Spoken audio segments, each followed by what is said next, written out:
Hey guys, welcome to episode 10 of the Tailgate Update. Week 1 of the NFL kicks off this week.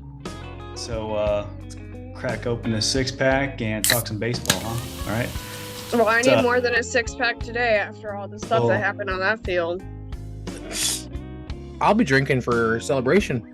I'm trying. My nephew's here, so I'm trying to be polite. Yeah.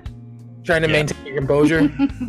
Yeah, we're a nice podcast. We have two special guests this week. Yeah, Love we each- do. We're full of special guests. And in our true crime segment, we have a special video too. So this is gonna be like the best week for I'm not saying the best week because we always bring quality, but we are really sweetening the pot for week 10. So we're Julie, could you tell us where you're coming from this week? no. No? Okay. It looks very I'm near light there. Seattle. I am near Seattle, Washington. all right. Okay, I got you. Long way from home. Well, this is home, right, Carter? Yeah. Yep. Oh, It's our original home. world. This is my nephew, by the way. Carter, wave. Yep, there we go. He's quite theatrical. I appreciate that about you.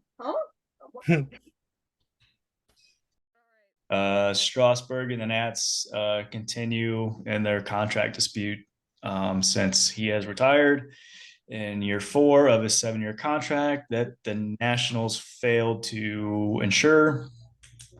And it sounds like, Ryan, that they had canceled his retirement press conference, actually. So little petty action going on in DC. Yeah. Petty action, that's like petty times 10. Petty University, like Swoop always says. Petty University. Yeah, they're on the presidency there. She's a famous YouTube commentator. Her name is Swoop, and she has Petty University. Okay, go ahead, Caleb. I'm sorry. Nope, the more you know. But I learned something today. Reading Rainbow. Other than the fact that Luke Getsy should never call another game of football in his life. But anywho. Oh, amen. Continuing with the contract talk, though, we are moving on to football now. We just need to get that quick little baseball blip out of the way. Can we talk about how they want to move into the front office? The Nationals want to move Strasburg to the front office, and so he can continue getting a salary, and they don't have to pay him as much as he's owed. And they can get something for that money, though. They're like, go to work. So they're wanting to pay him the same contract, but have him work in the front office. So from what I understand, my research department told me Strasburg's contract, they want to alter the terms of the deal, make him part of the front office, essentially. Special advisor, which is pretty much part of the front office. So he continues to get a salary, but not full amount he's owed. Well, that's not getting a salary if you're not getting your full amount owed. But he's still working for his money. That's what they want, and they want to pay him a little less than what he's owed. And Strasburg's probably telling him go pound some pepper. Well, that's a new one. Saying, I don't know, whatever one you want to talk, or whatever one you want to, whatever condiment or. Maybe he wants to they want to keep him. Some people enjoy feeling accomplished at work, and so instead of just straight up retirement when he's like 30, now he can have a side gig, so to speak. I think Strasburg will feel just fine sitting around in his flip-flops next to his in-ground pool collecting He checks. can have all that as a special advisor. Isn't that what they had for wasn't that he used to be the quarterback for the Broncos, and then they kept him around as an advisor after he was like the GM or whatever. Elway? Yeah, wasn't he like the special advisor when they wanted to fire him but didn't? No, I think they moved him to president of operations. Oh, I thought towards the end he was. Ken Griffey Jr. is the special advisor to Rob Manfred. The idea still carries, though. Yeah. I think the general gist of that position. Yeah. All my homies hate Rob Manfred. Do you blame him? No, I don't either. I have 100% hatred for Rob Manfred. I don't understand. Like, I guess I get what they're doing, but it's like, I mean, why not go pick You're up the best. somebody than to go work in your front office? I mean, it's no different. Like, just because the guy's pitched doesn't mean that he knows shit about shit. It doesn't. It's not the point. The point is they don't want to pay him. Not the point, but it's like, what do we even do? So say, just because I don't know his contract numbers, 30 mil a year. Just say that's the number for him to finish out his contract. So what do they want to cut that down to? Having him work in the front office, 10 million a year. That's still gross. I don't know. Maybe he gets front offices are making that kind of money. I don't know. Listen, I don't know the details. All I know is they're trying to get around any way they can from not having to pay that whatever. I think it's like 245 million. Like, I think that's what they're trying to do. They're trying to get around that number so they don't have to pay him all of that money he's owed. Plus, he's got a Bobby Bonilla clause, which is gets paid deferred the whatever every year, deferred payments. All because they made a boo-boo, didn't issue a contract. Sounds like they made their bed. They don't want to lay in it. Yeah. They found some cockroaches and they want a new bed. And honestly, if I'm Strasburg, who has cockroaches in their bed? Turning it down. I'm not accepting the, not because I want the money, but because I don't want your petty employment just so you can save a couple bucks. Mm-hmm. Oh, yeah, I'm definitely, if I'm Strauss, I'm definitely telling him go pound salt. And if I'm the Nats, I pay the damn contract out or don't, but don't do this. Like, you're going to pay the guy to probably screw up your entire org. That they've done a pretty good job of actually, like, their overall infrastructure, prospects, drafting, and bringing guys up. I mean, not to the level of some of these other clubs, but it's definitely noticeable. Mm-hmm. So now you're going to bring this Strasburg in to do what? Look at numbers, or I don't even know. It's petty. It's you don't recruit people, so I don't know what he's going to do. Not that he'd be a very good voice for them anyway right now, because he sounds pretty pissed off. Yeah. So to stick with baseball, though, Ohtani's going to miss his 7th straight game, and could return Monday. He's out with an oblique. They just need to shut him down, man. Just shut him down. And I believe I got a notification saying that Trout could be traded in the offseason. In that they're open to trades if teams are willing to. Question is, what is that going to cost you as a team? I mean, he's owed a lot of money. Yeah, you know what? If I'm Trout, just retire. You got the back issue. You know, I think it's like degenerative disc disease. Yeah. You're always on the IL. Your second home is like an IL stint in Florida. Just retire, dude. You have a great resume. I personally, I wouldn't vote him into Hall of Fame right now if he retired today, but he's a great resume. Just retire. Mm-hmm. Yeah, and that's another thing. You know, the Hall of Fame's turned into the Hall of Very Good, and that's where Trout falls under right now. Dramatic. I think that he's still very much Hall of Fame worthy. He's just been on very bad teams, and he plays on the West Coast, so not a lot of people get to put eyeballs on it. But his numbers are, I mean, I'd put him against just about anybody's. I mean, he's rules until Shohei showed up for a decade. But okay. Put him up against anybody. Caleb, go ahead. Who else did you say got UCL tear? Was that the new New York Yankees kid? Yeah, the center fielder Dominguez, Jason Dominguez, for the Yankees, top prospect, has a torn right UCL according to Aaron Boone. So 9 games into his MLB career, done for the year. 31 at bats, 258 batting average, 4 bombs, 6 runs, and 7 RBI. Not bad. Kind of productive. Just doesn't hit the ball, where they aren't.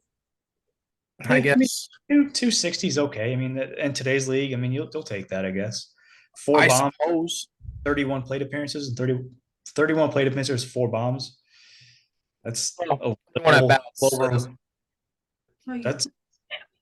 That's a home run every 7 at bats almost. That's pretty good. But let's slide on over to the NFL here. Is what everybody's kind of waiting on. Contract talk still. Bosa is now the highest defensive player ever, and Joe Burrow, is now just plain old the highest. He's the highest paid player in the league, right? Yes. Yep, by like a couple $1,000. It's so petty with these contracts. It's ridiculous. They all work the same. I mean, they're all so good. Yeah, they all tend to do that when they like level up, because we were talking about these contracts before a couple episodes ago, and it's all pretty close together, but it's definitely just a symbolism. But that seems to be like the last 4 or 5 contracts at the very top have been that way. Yep, definitely have been. Hurts, Herbert, and him. Oh, Yeah. can't forget Lamar. Lamar got paid Right. hard. That's right. Grossly. So yeah, but Lamar got grossly overpaid in my opinion. Caleb's too as well. Showed it today. But So Joe is definitely worth the money he signed. Mhm. yeah. But our special guest, I think we have might have a couple comments on the contract and maybe his 82 yards passing performance today. Not a good day at the office. No. Oh, hold on. Right? Why don't you share the screen for once with your lovely sister and the better half of your parents' offspring, Sarah? I was very ecstatic. I think it's a really good. Are we good? Yeah, we're good. Okay. I thought it was a really good thing that they, did this extension because he's such a good asset to the Bengals organization and the team and just what he brings to the field, honestly. I hear you. What? Nothing. Okay. So he signed a 5-year deal worth $275 million. Guaranteed 219 million, I believe. Yeah, 219 plus guaranteed. So how does that make you feel when Jamar Chase has to be paid, sir? I'm perfectly fine. I like Jamar too. Okay. That's fine. Okay. Yes. My question. Are you keeping up with his child support situation, Sarah? Because that is a lot. Oh no, I did not hear about that. We've been talking about that in the true crime segment, so I suggest maybe God. rehashing through that because she's a lot. Yeah. Yeah. Yeah, it's a crazy situation. Oh God. But what I'm asking you, sir, Jamar Chase has to get paid. You also have Higgins. You also have Boyd. Yes. And you have Joe Mixon. How are you gonna keep that offense together? They'll figure it out. They know what they're doing. I don't know. I don't do numbers. I'm not a math person, but I'm sure they'll figure out something. Yeah, Brian doesn't either. He's just hypothesizing that they wouldn't be able to find a way. No. Well, running back. It's a valid question, It Julie. is. Oh, good. Yes. I mean, it's kind of like the Bengals when they had Carson Palmer and Ocho Cinco. It might just be those two for a bit, but they'll figure it out eventually again. Every team goes through it. Got paid to play, baby. Mm-hmm. How do you feel about today's loss? Shut up. I don't want to talk about it. I'm just asking. I don't want to speak How'd you about feel? it. Not happy about it, but Not it's happy? only week 1. It's fine. Sunday Preaching therapy. to the choir, Sarah. Yeah. See, Caleb says Monday therapy sessions are good Yeah. for you. So when you wake up in the morning before work, meditate before you go to bed. Yep. It'll keep you. I don't want to hear it. It'll keep Wait, you no, usad. no, I don't want to hear it from you. As a Seahawks What fan, today? as a Bengals fan, and as a Cowboys fan, none of us are really in the mood to hash out the emotional trauma that resulted from week 1, nor do we need platitudes from someone else who needs to keep his mouth shut. Don't be mad because the Rams won today, okay? I can't help it. We're allowed to be mad. Yeah, Take it out on me. Mhm. and that's all we need to hear from you about that whole situation in general. My entire year last year was meditation. What are you talking about? I don't care about that. Danny Dimes looks terrible. I'm just gonna say it. So Dak Looks Prescott. awful. Dak Prescott looks awful all the time. I saw What an idiot. today. I saw a poll today. How many yards do you think you can throw a football? Like just just in one throw, or Just like one throw, I guess. How many yards do you think you can throw it? For me, not far. Yeah, I have a bad right shoulder. I dislocated it a little bit. I don't need to try that again. So if I was Jordan Love, I could throw the ball about 3 yards and then make it turn into 70. Why you got to bring that up? Yeah, don't do that. I wasn't digging him. That's all Jordan Love does. That's what I'm talking about. Wide open receivers. He has 57 seconds to throw every single pass. Erroneous. Well, I'm also one of those Seahawks fans that still loves Russell Wilson with my entire heart. And so seeing him lose to the Raiders was really tough today too. So today is just a draining, awful day.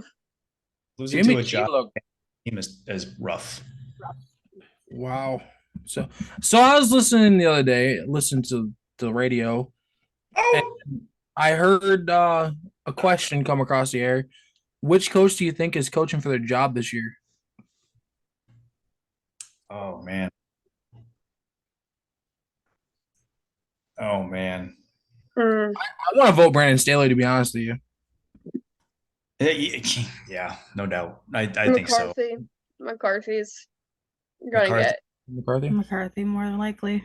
Yeah, what do you think about Zach Taylor? Shut up about Zach Taylor. Leave my coach alone. Leave that. Oh my God. I was somebody today and they're like, yeah, Cincinnati hasn't had much success since Joe Burrow arrived. I'm like, what are you talking about? A Super Bowl appearance and they've been in the AFC Championship. Absolutely crazy. Super Bowl loss to the Rams. Shut up. We don't talk about it. I know. I was talking to Sarah earlier and she said that she told me that the Bengals have accomplished more since Joe Burrow got there than they've ever done. Not ever done. And we had a conversation. I told her, I was like, well, it's pretty much about what they've done in their history. A Super Bowl loss, AFC Championship games. I don't like it. Right? Sometimes. It is so yes, but I don't want to admit that. In 60 years of existence, and they compressed that into 3 years, and that's really impressive, I think. Yeah. So you want to get into the details of Bosa?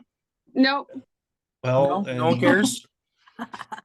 Because he is guaranteed $122.5 million over the life of his deal for 5 years. Mm-hmm. If he's going to win Defensive Player of the Year every year, then that's probably worth it. Yeah. Well, listen to this though. Over the weekend, they restructured Kittle, Williams, and Armstead, freeing up $41 million. They restructured who? Kittle, Williams, and Armstead. Armstead, yeah. Armstead has been kind of underperforming, though, hasn't he? Eric Armstead, he's been a good complementary piece to Bosa. Kittle feels like he's probably 33 years old, but I don't think that's right. He's probably more like 28, 29, isn't he? I think he is in his 30s, isn't he? Is he? I don't know. Some of these seem young and some seem so old, and I have a hard time keeping up with. I have Giants fans right now blowing up my phone, complaining. What is going on with the Giants? They're in right now. They got wow. Oh yeah, he's our age, Caleb. He's 30. Oh really? Okay. You're not 30, are you?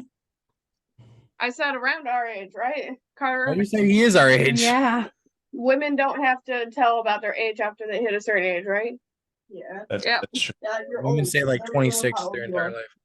Yeah, so he's 30 and he's about to be 31. So he's definitely, I thought he was in that range. I thought he was a little bit older actually, but he's getting up there for sure. So yeah, about time. If they want to keep that team together and keep the window open for 2-3 more years, probably necessary to do that kind of stuff. So do you think though that freeing up $41 million, are they looking to trade to bolster the defense for like a Brian Burns, or are they keeping that leash on Purdy a little snug this year? Mm-hmm. Like if he doesn't perform like he should, like they want him to, are they gonna use that money to go get a quarterback? I definitely think that they're hedging their bets a little bit and also trying to make sure that they aren't in cap hell over the next couple of years when they do have to pivot from whoever. But it kind of makes sense. Apparently Kyle Shanahan really wanted to trade for Kirk Cousins when he was with Washington still, Mhm. but they wouldn't even pick up the phone. Yeah, I Yeah. heard about that. Yeah. So I guess my question is then at that point, like if you were with Washington at the time, why did you let him walk to begin with? I don't. Because he was only a coordinator, wasn't he? But Yeah. yeah, he was. I guess you can only pound the table so hard for a guy, but Yeah.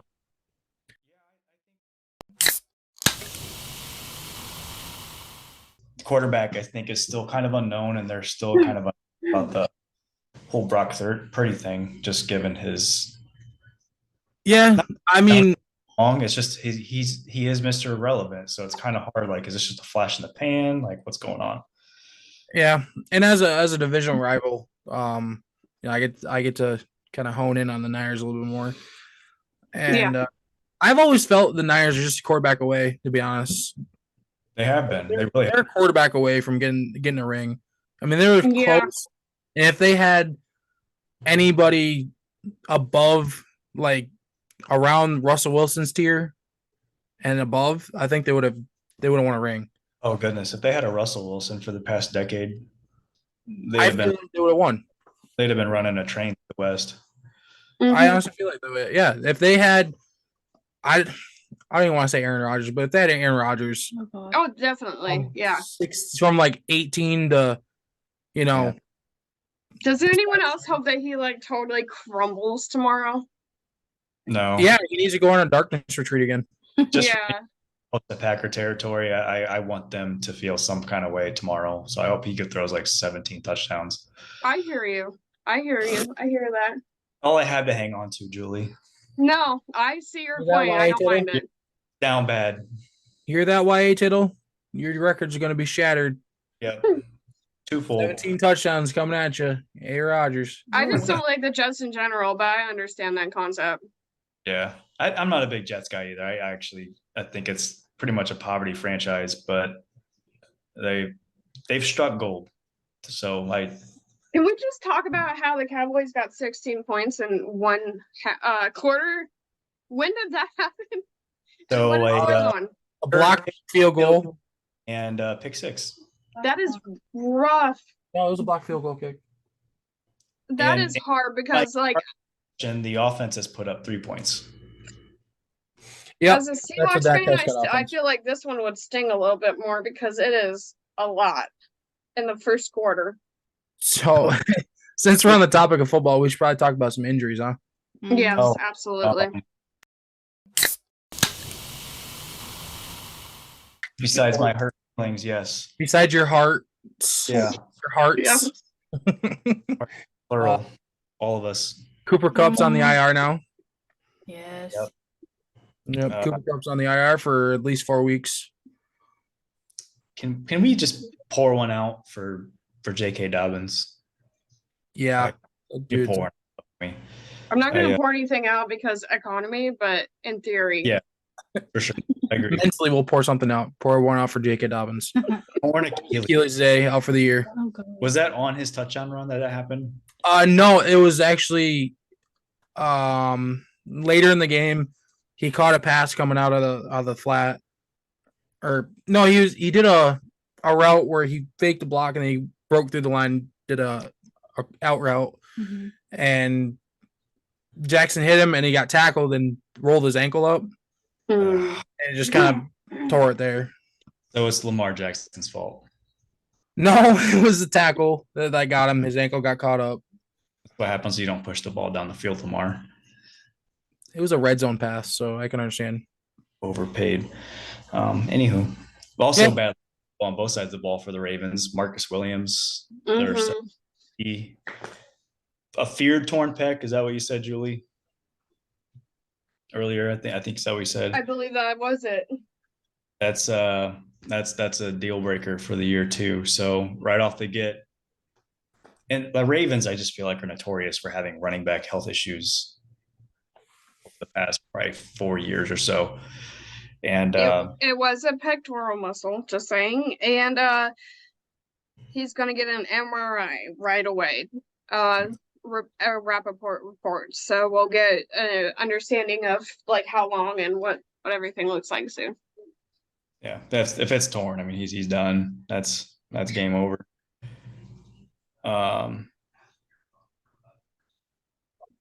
Yeah, I don't think that you can wrap that or anything like that. But, Well, I mean, Eric Weddle played with a torn pec in the Super Bowl, so I mean, that's true. He did.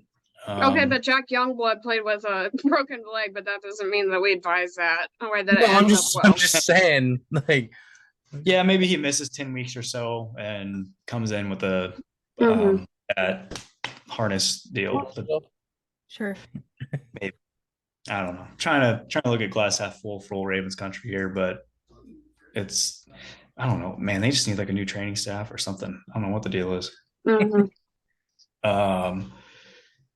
So looking on the bright side for other teams, I just want to highlight specifically Tua and Tyreek Hill for Miami completely went nuts today. I mean, tore the top off the Chargers defense. And you brought up Brandon Staley earlier, Ryan. Definitely got to be hot seat. I mean, you're a defensive guru and you got torched. And it's not fair, I guess, in a lot of ways, because you have a whole offseason to prepare for a team.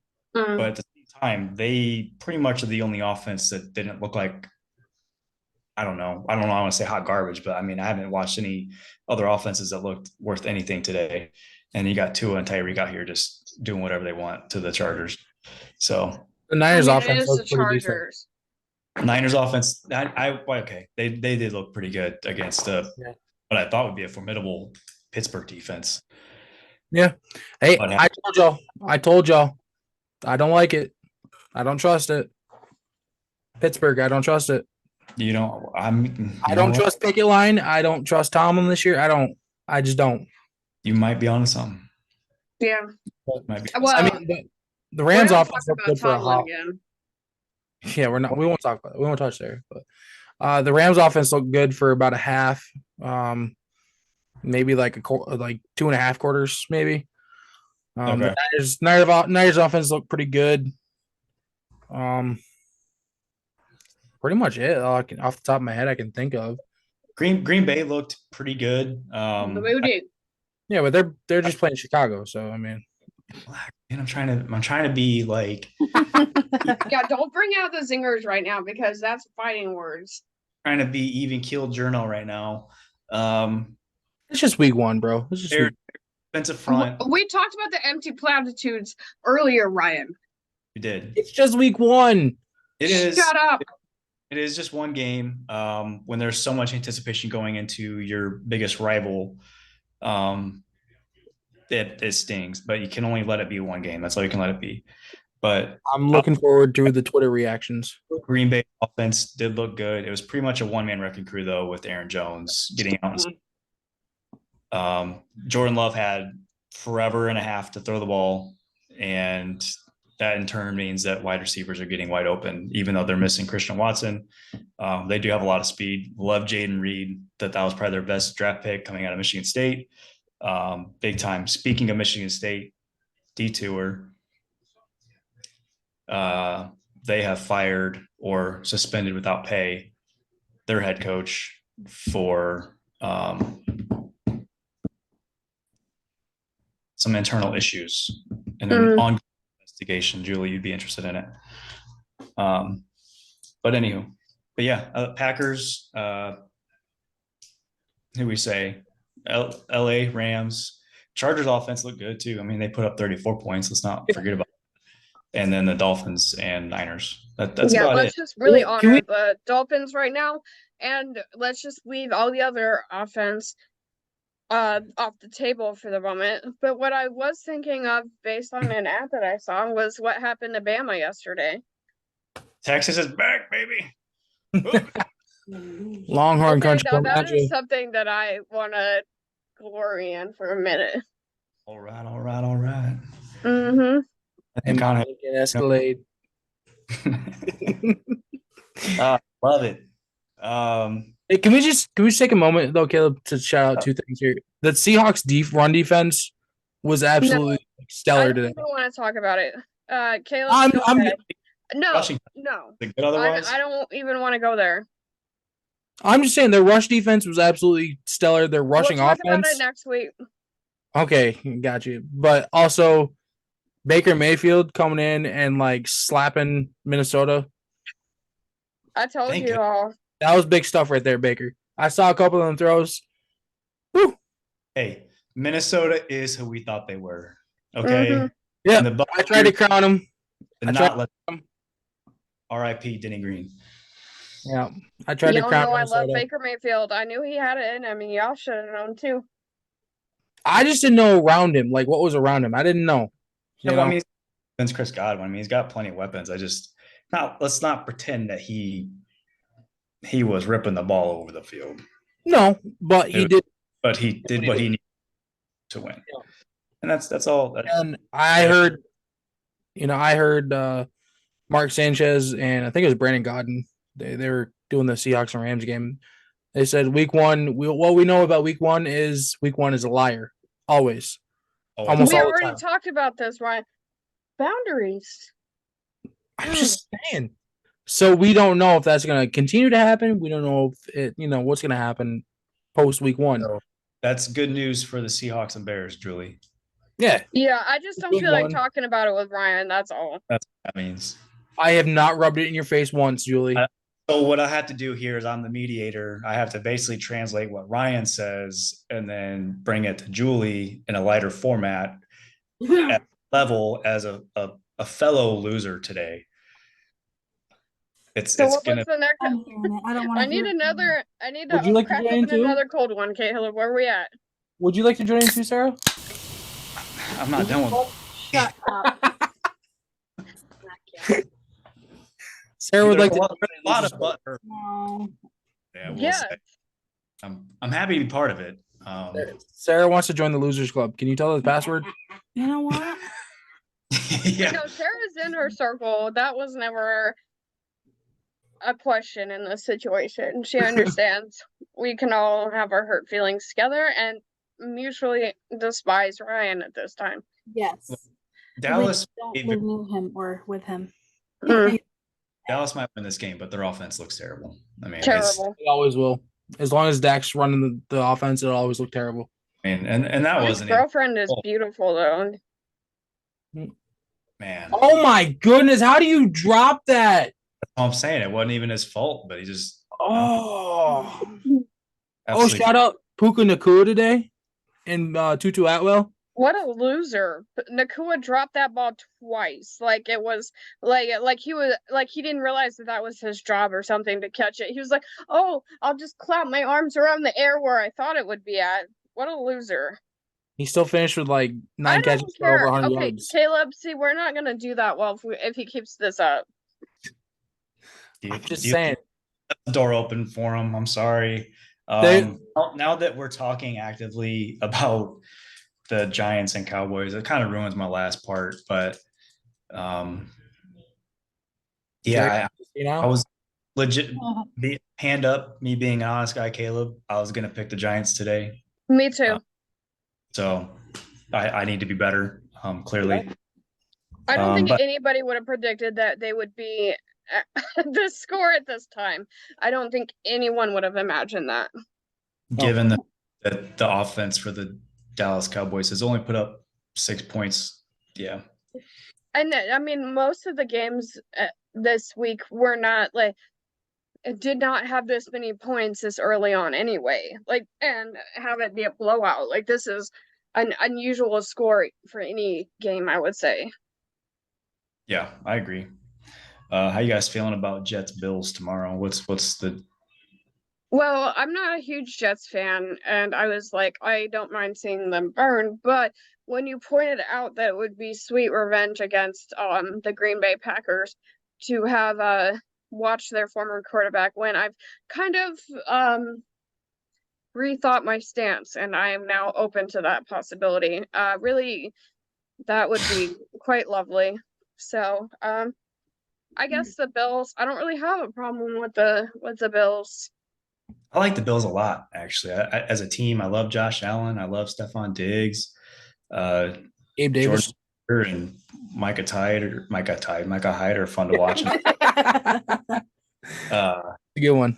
Just think- I like Gabe Davis. I do too. Yeah. I think he's a really good second option in the league. Yeah. He catches pretty much everything. Diggs does a lot for him though in the passing game and getting him open. A lot of the dirty work. He does a lot of the dirty work drawing the double teams, which is what any number one top 5 receiver would do. And for some reason Allen just knows where he is at all times. And Dawson Knox comes off as a great third option as well in the tight end spot for Buffalo. I just love the fact that Allen's a dual threat. I don't like him running as much as he wants to, but wish he would chill out. Yeah, I wish he would chill out. He's 6'5", like 230 or something like that. Yeah, he's a big dude. He's a big dude, but that body takes a beating when you got other 6'6" dudes, 270 hitting you. It does, and it's shown the past couple of years though, when they seemingly kind of run out of steam at the end of the year. Yeah, sorry to cut you off, Caleb, but I think if he just chilled out, did a little less of the scrambling and more of the rollout, drop backs stuff, and use his arm, I think they would go a hell of a lot farther, and I think they might be able to get through the AFC Championship. Yeah, and throw the ball away, man. Don't be afraid to throw it away. Yeah, I mean, they proved that they can beat Kansas City. They did it last year. Yeah. So I know they can beat Cincinnati. They can beat Cincy. I think the trick is just trying to get that home field advantage throughout. Case hosted the past 4 AFC Championship games. I mean, that's who the hell wants to go up to Buffalo in January? They wants to do that, so I'd say nobody. Exactly. You don't know what's going to happen in January. They had 77 inches of snow in November. Come on. Yeah. You don't want to play in snow. You don't want to play in the extreme cold. There is a wicked cold front that comes off that lake up there. Yeah. You don't want to play there in January. That'll be the key for them this year. Getting that number 1 overall seed. Be tough in that division though. Miami and New York probably going to push them a pretty good amount. And they already swept the season series, I think, last year, didn't they? Or no? They split with Miami last year, and they swept the Jets, I believe. Yeah. I like Buffalo tomorrow night. I got Buffalo. I think it's going to be 27-16, maybe. Okay. I got Allen throwing 2 touchdowns. I'll buy that. I got him about 310. 310, 2 T's. That would be a very Josh Allen type stat. But he throws 1 interception. Also would be a Josh Allen stat line. And he rushes for 35 yards. And then you go check the over-unders on the bookie. Did the Giants just turn the ball over again? I'm thinking they did. Oh my goodness, the Giants turned the ball over again. Gilmore just got an interception. So our thoughts and prayers are with Jordan Ramos, our fellow writer, who's a Giants fan. Our hearts are with you. And Jamie, hopefully we can celebrate with you tomorrow. Also another fellow writer, with the Bills win. But anyway. Hopefully the next Bills chat will be great. Hopefully the next Bills chat that Jamie hosts is going to be one of a celebratory factor. Yeah. But our hearts are with Jordan right now. Ramos was talking that smack in the group chat. Yeah. And you actually checked the group chat? I was hurt feelings. I don't want to bite anybody's head off, but now we're how the turntables, Jordan. Well. How the turntables. Okay, well that wasn't quite the energy I was going for, but that totally works. No, I guess. He didn't even mean it facetiously. He's just like, what is going on with your teams, basically? I know. I don't know, buddy. I've been wondering the same thing. He had the luxury of just sitting back and watching everybody because his team plays at 8:00. And he's just fucking smacked everybody. He was stressed. What's going on with you guys? I wish we knew.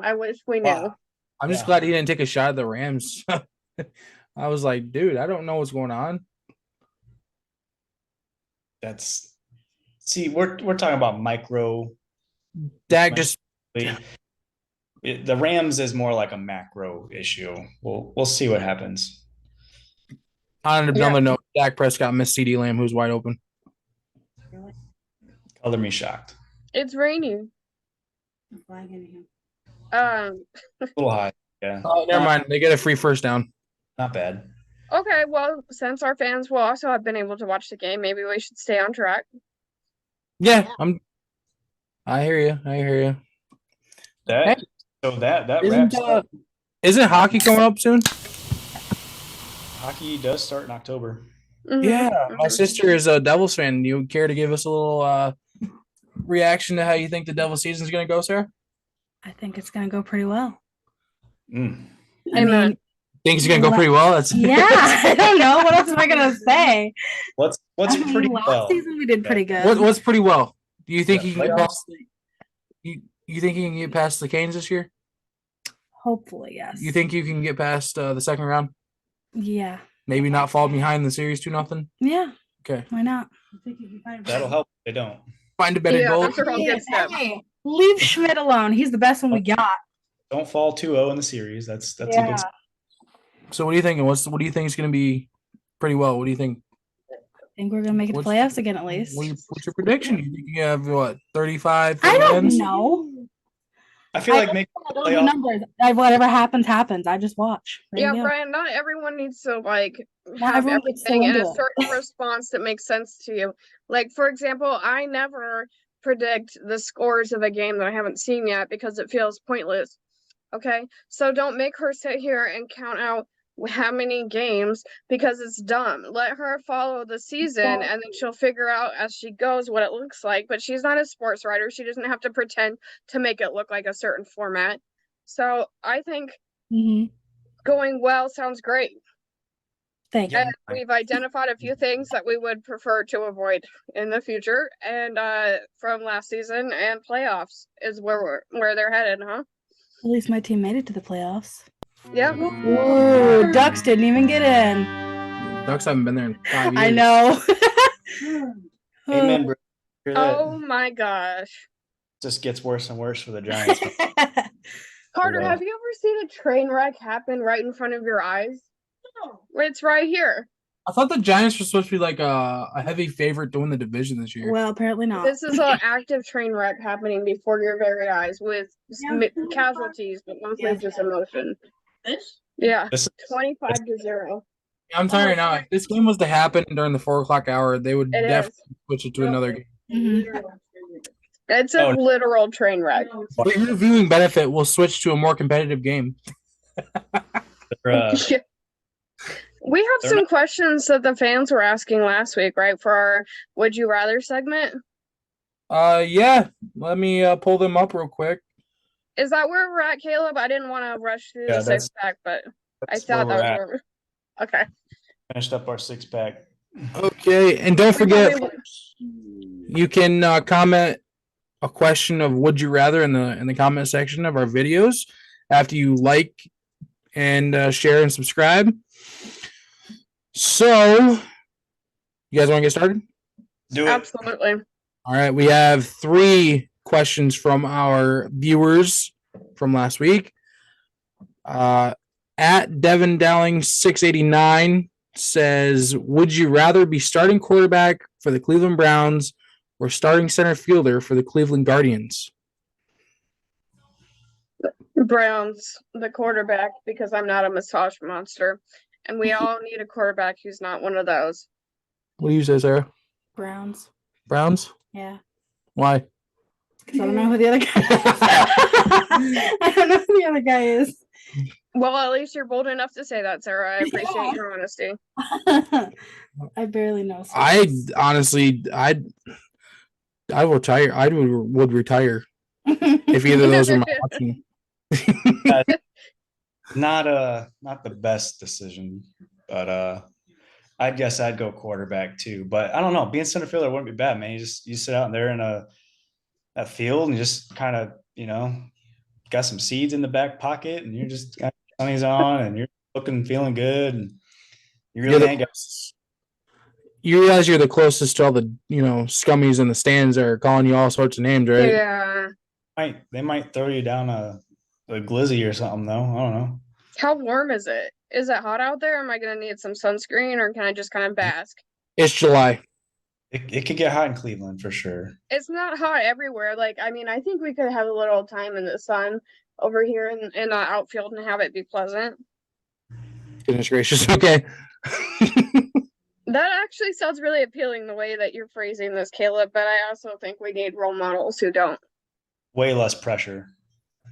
I mean, Yeah, it's the hitting part is going to be an issue for probably all of us, but yeah, it's a lot of players. I mean, it's a failing sport, really. Think about it. So, do I have to make contact with anything out there in the field, like out in the center field? Prefer that you catch the ball, yes. I catch the ball, yeah. Okay, but there's no because I don't think I would do well with the pain of being knocked to the ground, for example. Oh no, I mean, if you dive for something or you run into your own teammate, hit the rim, maybe. But a dive is very much self-intentional, and so I feel like injury is less likely to happen, and is also you're ready for it versus when someone literally makes you eat the dirt. Yeah. That's not gonna feel great. I may change my plan. Oh, definitely allows a backup plan. Okay. It's always good to have a backup plan. Come on. Okay, let's see here. What's the next one? Devin had two of them for us. In the NBA, would you rather pay one superstar like Steph, KD, LeBron, Giannis, or AD a max contract deal, or pay three players who are borderline superstar, borderline role player? First one. Can I just not? I don't know. If you want to sit this one out, I guess you can. I mean, the NBA is just not really my thing, so I think I'd pay myself to find a different position. You just took the job to update your resume. Yeah, exactly. So, maybe the guy that they want to stick in the front office just so that he can't they don't have to pay him as much. I'll just take a little front office gig for a minute, but yeah, that would be a no. I'd go with three players. I'd rather pay three borderline superstars because eventually they're going to break through that threshold of being a superstar. And then I'll have two good role players. All right. So, you brought this question up earlier, and I've been thinking about it this entire time. I was leaning the three borderline players as well. But then I remember that I'm a Bulls fan, and I also have been watching 2 to 4 borderline superstar players play for my team for the past 3 years, and it's net me approximately 0 playoff wins. So give me a LeBron or a Giannis or KD. Yeah, that's my answer. I appreciate that. That is a thoughtful response. And Sarah, we didn't hear from you. Are you with me on the screw the NBA, or are you? Yeah, I'm not a basketball person, so. Yeah, all right. We got our own side gigs, and we're gonna leave. Do you like that? Carter, you like basketball. I'll give you the job. Generational wealth. Sarah's more into hockey and football. She finally mainly hockey. Finally got into sports last year. Last year, yeah. Our entire everybody has their own opportunity to join the sports world and however they want to and whatever works for them. So welcome. All childhood, I hated it, and I was like, "Ew." Yeah, sports. she was Now always I'm so obsessed. yeah. Well, have me live in a house with you, Ryan. I can see why she might feel that way. Yeah. You have another question, right? Really? Why do you hate me? Like seriously. Well, Carter, do I hate anyone? Yes. I feel you do. I feel like you have a very love-hate relationship towards me. He gives you plenty of reason, right, Julie? That's more energy than I care to give to any one individual, unless they're really something invested in my life. So that's a lot of negative energy. I'd have to sum it up. Anyways, what's the third question? Okay, so this one is from @contradictingvillain. Love that. Love the name. Awesome. Great. Thank you for your view. He says, I think y'all should do a breakdown of whether or not coaching staff for teams are worth it. Meaning, if a coaching staff is worth the wait, or does prior success get some staffs leeway when it comes to struggling on a new team that's almost ready to become a real threat to Lombardi? So he's asking, We know, think. we We're think, open to if he wants to elaborate because we did ask, but we are going to interpret in our own fashion here. yes, it's open to interpretation, but I interpret it as him asking, or if a coach like McDaniel is worth the wait, is his first coaching job. So, Which what do you one, guys- Mike McDaniel or Josh McDaniels? Mike Yeah, McDaniel. hands Mike is- down. You said no. Yeah, so Mike McDaniel, let's just say it's his first head coaching job. Should It is. he be worth the wait because that team is all ready to go? Or should he have a quick hook if they have a losing season this year or next? Or would a guy like Bill Belichick be more likely to be waited out if he was to leave New England and go to the Houston Texans? Mm. That's kind of loaded, but I'll say yes, wait on Mike McDaniel. I think that he's done a pretty good job. He's clearly gotten the most out of Tua. Tua's only played with 2 head coaches before him. Bad. I won, I think, but They're both bad. One was bad. 150 yards. I know that. Yeah. And really, he looked good up until he was ran over multiple times by a Mack truck last year, and then repeatedly put back. He was clearly concussed. Right. But in regards to Belichick, I think that I don't know. That's a tricky one because like the dude's won 6 championships, but also at what point do you run out of patience? And I've heard people suggest like, oh, he can go into a GM role and just do that. But in all reality, he's probably a better coach still right now than he is a GM. His draft classes are atrocious over probably the past. They've been awful. So I would say Belichick, you probably hang on. If anything, if I'm New England, him, get a real GM in that building and keep him as head coach. Just do that only, Bill. See how that goes. I got very team specific there, but yeah, that's the best. So what do you think? Is a coach worth a wait? Yeah. No. No, you say no. No, say get him out of there. So if Zach Taylor has a losing season next year, you say get him out. Get someone else. It can be highly situational. Very Yeah. So you take it back. Yeah. So you're saying if Zach Taylor has a losing season, keep him and wait. I think they're very patient with him already. All coaches that have one bad season just need to go out. No, Out. I get what I'm saying, but no, like. Can we guarantee that the person that they replace them with is better? Because it's a lot like these quarterbacks. Sometimes the only other options are also trash. Not saying Zach Taylor is trash because I honestly haven't thought about him long enough to even form a thought on that. But like, who's there to replace him? Mm-hmm. Probably one of his offensive coordinators. You still never know if they're going to be better than that one. Amen. You don't know. Right. Grass ain't always greener, man. Yeah. No, it's not. Sometimes you got to stick with it. I personally think you got 3 years of very non-competitive football. I think it's time to go.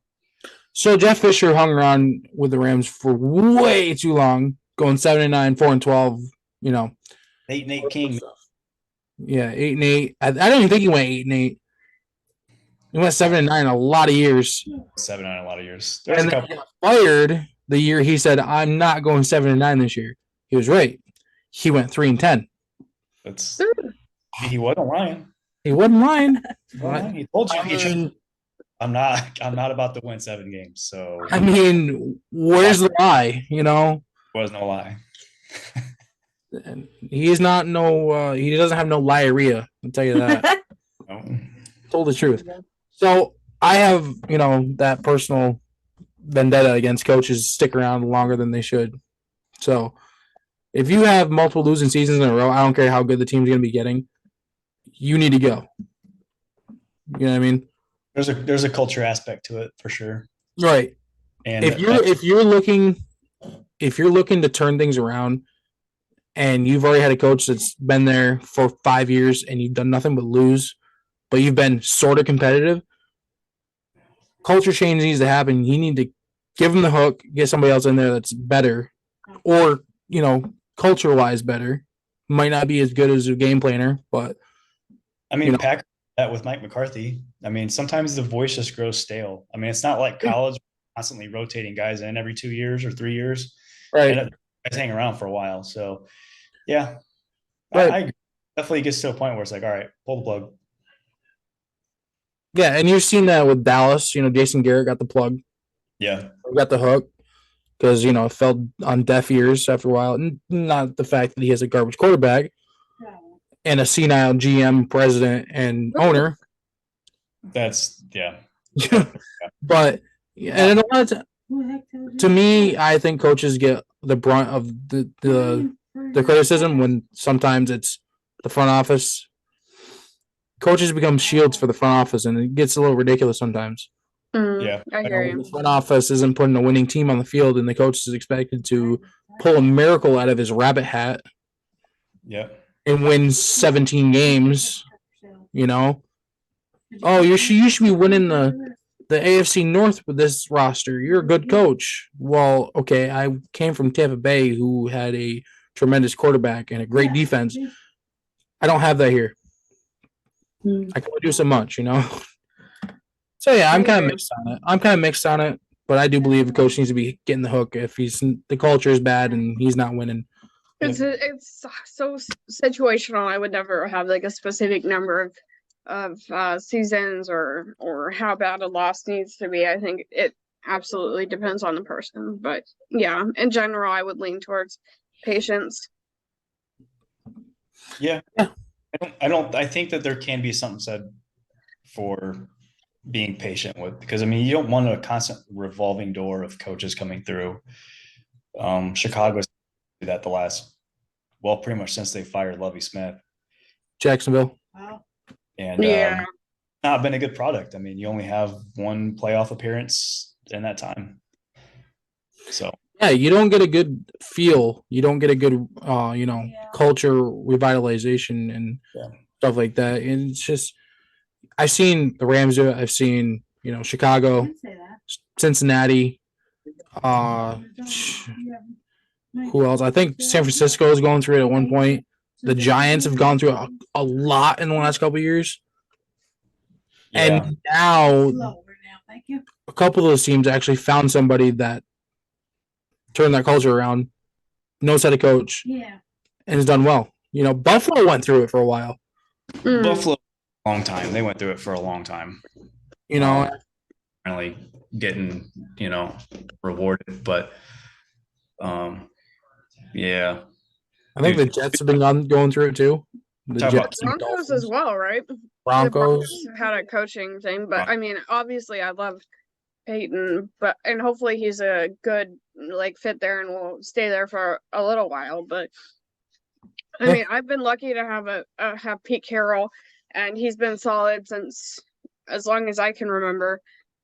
So I've never felt I've never felt the need to replace him or that he didn't still have a passion for it or was a bad fit culturally or anything like that. And so I feel really lucky about that, but I know that is not the typical position. I think Patriots fans might agree with me on that. Saints fans before Dennis Allen, sometimes when you have a good thing, you just stick around with it, and that's a really lucky place to be, but it's not the norm. So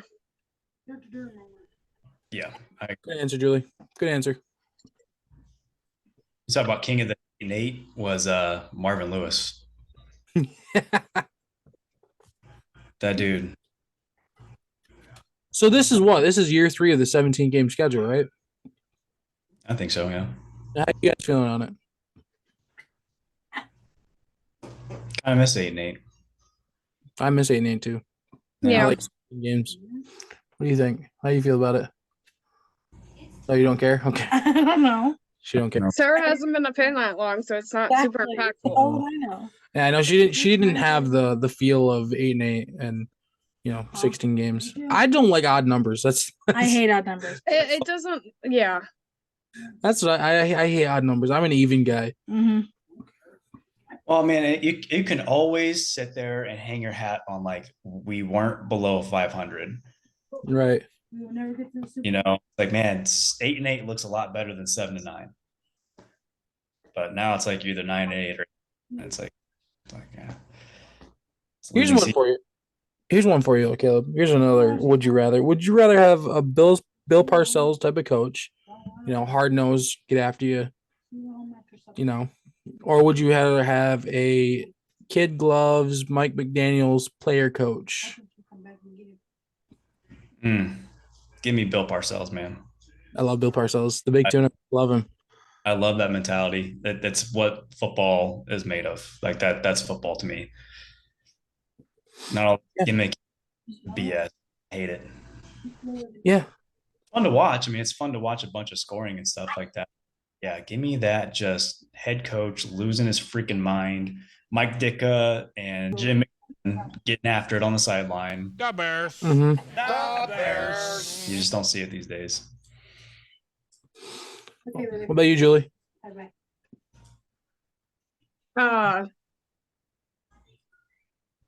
Can you repeat the question for me? Would you rather have a Bill Parcells type of coach or a Mike McDaniel's type of coach? Can you elaborate a little bit more, since I think most people are a bit more multifaceted than just what I may think you mean. Okay, Bill Parcells, hard nosed, get after you, get in your face type of coach. Mike McDaniel's, kid gloves, hip, cool to the players. Players love him. Yeah, I'm definitely Pete Carroll has been sort of a positive reinforcement kind of guy with like still a high level of expectation. Since he's pretty much been a coach. When he was talking to Richard Sherman, he had kind of a talk about how he really feels like it's so important to be listening, to be supportive, to have that relationship, and still like is able to get the very best from a lot of players that frankly a lot of people didn't expect for it to be that way for those players. And so I'm really like, do I think kid gloves and all that? I don't know. I think we have this concept football has to look like this. We need people to be hard like that and all of this. And I'm just not one of those people at all. I don't think that is how people best respond in any circumstance. And I generally think that having someone who listens, is supportive, hears you, but that doesn't mean that they have to like coddle you or like not say what they need to say. But I'm absolutely have never been of the mindset that we need to keep the old style way of doing it. That doesn't work when it comes to a lot of different industries. And just because somebody else had to go through a really negative experience and they feel like they want to push that onto the next generation of people who are doing the same thing. I'm not talking about doctors when I'm talking about doctors, but like there are new ways to, for example, do medical school. You don't have to do 80 hours a week. You don't have to have where everybody learns by themselves and there's no help and it's like this harsh environment. You don't need those things just because someone else had to do it. If we know something better, we can try it. And so I'm with I guess I would lean more towards the kid gloves in the sense that I am more of a positive reinforcement listening kind of individual. It has worked very well for Pete Carroll. I don't know if it will work really well for everyone else, but I think the coach, as he said, also you have to be who you are and feel confident in that. And so I think that also would speak a lot to like what is the best style for the individual coach and like what that means to them as a person. But I often think that compensating with harshness, with being a hard nose or whatever can often be a sign of a lack of emotional maturity and growth, and that may not be a best thing for a coach. So there you go, a little psych lesson there with it. Give me Bill Parcells. Yeah, I'll take Nobody Bill asked you, kitten. No, I'm kidding. We did ask you. Nobody Yes. asked you, kitten. No, I I'm said gonna be. Caleb. I was gonna. I just didn't finish his name. Oh, okay. Caleb the kitten. Caleb the Yeah, I kitten. mean, you said it, Ryan. If that's how you feel, I agree with Julie on that one though. Yeah. because Sarah is right. So for me, I feel like Pete Carroll is a mixture of both. Mhm. That's what I feel like. I've seen him get after players, and I've seen him, kid gloves.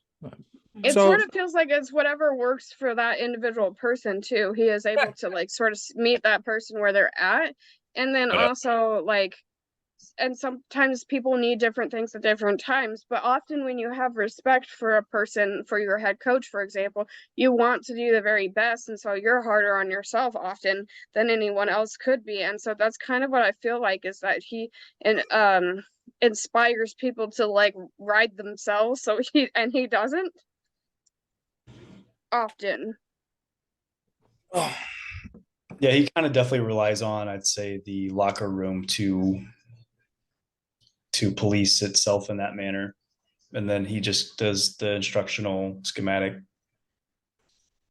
I guess, but when Richard Sherman was talking about it, they've had really deep conversations, and he has called him out when he needed to, in the way that he needed him to. And Sherman looks at him like a second dad. I mean, he was sort of crying at one point. It's very clear that he has a really close emotional connection with the people that he brought on, and that the things that he says mean so much to them. It just seems like the way he does it, we don't see a lot of, and it seems like it could be very subtle and very different for each person. So it definitely seemed like he was sort of a surrogate second father. Richard Sherman also has a wonderful father, but he's a second one. And so I think and Pete Carroll also did a lot of work with inner city people in college in Los Angeles, and he was really able to speak to a really wide array of individuals and really meet everyone where they're at. That's a very special skill, a good one for a coach, and also a really important part of communicating that I think probably coaches of old would have been less flexible with different people. So I think that's a positive. I like that answer, Julie. Mhm. Yep. All right. So is this Yep. our 6-pack, gentlemen? I believe That- so. Sarah? That She said, "Gentlemen and Sarah." Oh, yes. Yes. I can't forget our special guest. So that's everything on the list, I believe. All Mhm. right. So join us for a little bit more true crime, for a little bit of true crime, and we will see everyone for week 11.